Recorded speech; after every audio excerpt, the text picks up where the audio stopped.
BNP chairperson Begum Khaleda জিয়ার শারীরিক অবস্থা আগের চেয়ে ভালো। সফলভাবে ছোট একটি অস্ত্রোপচার হয়েছে জানিয়েছেন তার ব্যক্তিগত চিকিৎসক ডাক্তার জাহেদ হোসেন। বিস্তারিত রাশিদুল কাদিরের রিপোর্টে। বিএনপি চেয়ারপারসন ও সাবেক প্রধানমন্ত্রী বেগম খালেদা জিয়া গত 23 নভেম্বর রাজধানীর এভারকেয়ার হাসপাতালে ভর্তি হন। এর 3 দিন পর তার ফুসফুসে সংক্রমণ হলে তাকে ক্রিটিক্যাল ইউনিটে নিয়ে চিকিৎসা দেওয়া হয়। এরপর থেকেই তিনি গুরুতর অবস্থায় চলে যান। দেশি বিদেশি চিকিৎসকদের সমন্বয়ে সেখানে তার চিকিৎসা চলছে।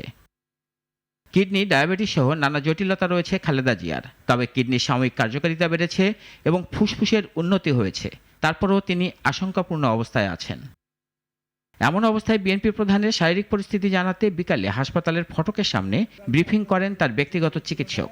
উনি আজকে ওনার শরীরের উপর একটা প্রসিডিউর করা হয়েছে, সেটি উনি অত্যন্ত সফলভাবে উনি গ্রহণ করতে পেরেছেন এবং উনি এখন এই মুহূর্তে ওনার অবস্থা স্থিতিশীল আছে। এদিকে শাশুড়ি খালেদা জিয়াকে দেখতে লন্ডন থেকে ঢাকায় পৌঁছানোর পর পুত্রবধূ জুবাইদা রহমান প্রতিদিন এভারকেয়ার হাসপাতালে যাচ্ছেন। তিনি মেডিকেল বোর্ডের খোঁজ খবর রাখছেন। রাশিদুল কাদির, নাগরিক, ঢাকা।